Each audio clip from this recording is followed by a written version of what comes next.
Doctor مریض کی نبض پر ہاتھ رکھنے سے پہلے اس کی جیب پر ہاتھ رکھتا ہے۔ ہم جس ذات کی بقا کے لیے اپنی ذات کی فنا تک بھی گوارا کرتے ہیں وہی محبوب ہے۔ سب لوگوں کا خوش ہونا اس بات کا ثبوت ہے کہ تم نے سچ بولنا چھوڑ دیا ہے۔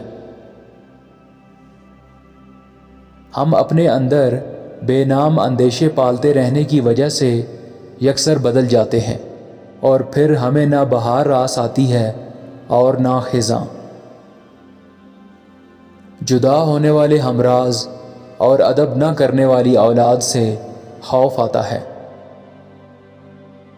محبوب ہر حال میں حسین ہوتا ہے، کیونکہ حسن تو دیکھنے والے کا اپنا انداز نظر ہے۔ زندگی صرف میں ہی نہیں، زندگی وہ بھی ہے، تو بھی ہے۔ در حقیقت محبت آرزوئے قرب حسن کا نام ہے۔ ہم ہمہ وقت جس کے قریب رہنا چاہتے ہیں وہی محبوب ہے۔ جب انسان خدا سے دور ہو جائے تو سکون انسان سے دور کر دیا جاتا ہے، اور اس کی جگہ اندیشہ اور خوف مسلط کر دیا جاتا ہے۔ پتھر سے دریا کا نکلنا ایسے ہے جیسے سخت دل انسان کا دل بھر آنا یا آنکھ سے آنسو کا بہنا۔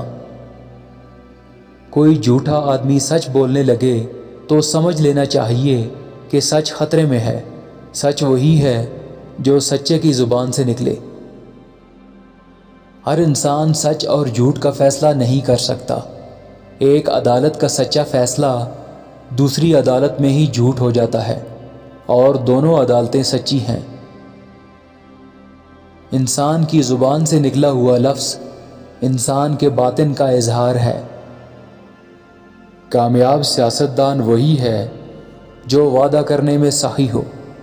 ایک سیاستدان سے کسی نے پوچھا، آپ نے اتنے وعدے کیے، پورا کوئی وعدہ نہیں کیا۔ وہ بولا، ابھی ایک وعدہ باقی ہے۔ پوچھنے والے نے پوچھا، کیا؟ اس نے کہا، وعدہ پورا کرنے کا وعدہ تو ابھی کیا ہی نہیں۔ اجسام اور افراد اپنے مزاج سے نکل کر اپنے آپ کو قائم نہیں رکھ سکتے۔